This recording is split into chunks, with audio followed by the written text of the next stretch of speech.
Let's dive into the story of the former Queen of England, Elizabeth II. If you have any questions, hold tight. I'll answer some for you. I've gathered quite a bit about the late Queen's remarkable journey. Elizabeth was truly unique. A dog lover at heart, she had several corgis that were her cherished royal companions. Curious about her life? The best place to start is at the very beginning, when she was just a baby. Like every other royal, Elizabeth began life as a child, born in the late 1920s, specifically on April 21st, 1926, in London, England. She was named Elizabeth Alexandra Mary Windsor. Her childhood may have seemed typical, but there was one thing defining difference. Elizabeth was a princess, just like her younger sister. Their grandfather was the King of the United Kingdom. Initially, the family lived in a townhouse in London, complete with 25 bedrooms and a ballroom. 25 bedrooms? That's a lot, and that's nuts. Although grand, it wasn't a palace. Nicknamed Lilibet, Elizabeth was bright, shy, and methodical. Each night before bed, she'd lovingly line up her toy horses and pretend to feed them. She and her sister were homeschooled, and their family shared a close and joyful bond. Now, isn't that something to know about? A special bond that can never be broken? No one could have predicted their father would become king, since his brother was next in line for the throne. However, when Elizabeth was 10, her grandfather passed away, and her uncle ascended to the throne. But not for long. He decided to abdicate, and suddenly her father became king.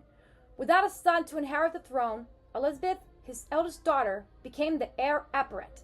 This marks the beginning of her destiny to become queen. The family moved to Buckingham Palace, where Elizabeth's father instilled her in a deep sense of responsibility and duty. He taught her that being a monarch was about serving the people, not the other way around. By the time Elizabeth was 13, World War II had erupted with Hitler's invasion of Poland in 1939. While the king and queen stayed at Buckingham Palace despite its bombing, the princesses relocated to Windsor Castle in the countryside. Even the crown jewels were hidden there, stored 60 feet underground in a biscuit tin. Whoa, that is like something you don't want to know about at all.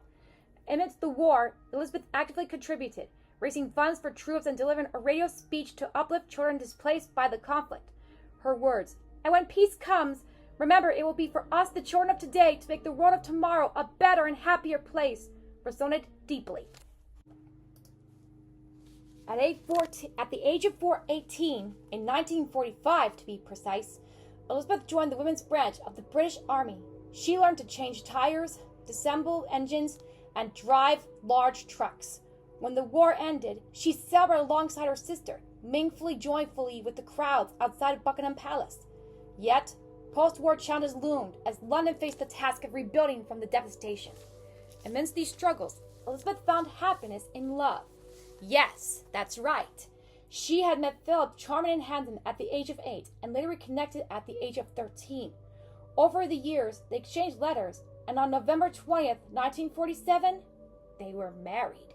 Yes, that's right, they were married, and they had some kids, which one of them was the eldest son, Charles III. Well, he was known as Prince Charles back then when he was only a child. Tragedy struck a few years later, when Elizabeth's father passed away.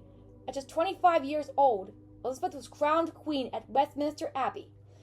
She arrived in a golden coach pulled by 8 horses, wearing a white satin gown and a royal purple robe. Vowing to rule with justice and mercy, she accepted the crown, marking England's new era under Queen Elizabeth II. As queen, Elizabeth embraced her role with grace and dedication. She didn't wear robes and crowns daily, but preferred vibrant suits and hats. She balanced her duties with raising a family, with 4 children, having four children with Philip, that is. Yep, that's true. Time passed, and the steady post-queen maintained a watchful eye over her nation. While she refrained from political involvement, she supported meaningful inactivities. She befriended Nelson Mandela and advocated against racism in South Africa, and became the first British ruler in a century to visit Ireland, fostering unity. She also supported a law allowing the monarch's eldest child, regardless of gender, to inherit the throne. Now there's something you don't even ever heard of before from her, have you? Elizabeth faced her share of challenges. She did all right. The year 1992 was particularly different. her children experienced personal struggles. Prince Charles, separated from Princess Diana, and Windsor Castle suffered a devastating fire. Yet, life gradually found balance. Her grandchildren married, and a new generation of royals emerged. In 2012, British celebrated Elizabeth's Diamond Jubilee, marking her 60 years on the throne. A remarkable milestone with concerts, fireworks, and crowds cheering her on. She surpassed her great-great-grandmother Queen Victoria's record as Britain's longest reigning monarch on September 9, 2015, and later celebrated her Platinum Jubilee in 2022, commemorating 70 years as Queen. Through war, peace, joy, and hardship, Queen Elizabeth embodied resilience and unwavering commitment. Her effort earned her immense respect as she placed her role and country above all else. A brilliant jewel in Britain's crown. Sadly, Elizabeth passed away peacefully in September 2022, which was like 3 years ago, soon to be 3 years ago, that is, leaving behind an extraordinary legacy. Though not everyone agrees with her choices, her impact remains undeniable. And with that, I, L.D.E, extend my gratitude to Queen Elizabeth II for honoring the lives of so many through her stories and her service. This is L.D.E signing off for now. See you next time, Pittsburgh.